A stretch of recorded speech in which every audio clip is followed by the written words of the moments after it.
Tips kurangkan gastrik masa puasa. Sebelum tu bantu followkan dulu, save dan share dulu video ni supaya ramai lagi yang dapat manfaat. Okey, tips yang pertama ialah jangan skip sahur. Perut kosong yang lama, asid akan naik dan gastrik tu jadi makin pedih lah. Okey, sahur walaupun ringkas, mesti ada protein. Protein dari tumbuhan lah, bukan dari haiwan. Haiwan ni tak bagus sangat lah, dia banyak lemak jadi tak bagus sangat.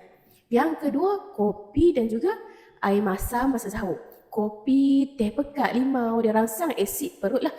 Tengah hari, perut dah pedih. Yang ketiga, makan sikit tapi seimbang. Contohnya karbo, protein, lemak sihat. Dia bantu perut tu rasa lebih selesa, berlapik, rasa lebih tahan lama lah. Tak cepat lapar. Dan yang keempat, minum air secukupnya. Jangan gelojoh, minum sikit-sikit dari berbuka sampailah sahur. Elak perut kembung dan iritasi. Yang kelima, jaga stres dan tidur yang cukup. Okey, stres pun boleh trigger kepada gastrik juga walaupun tak makan pedas. So, macam mana nak elak gastrik ketika puasa? Komen gastrik dan follow Kak An.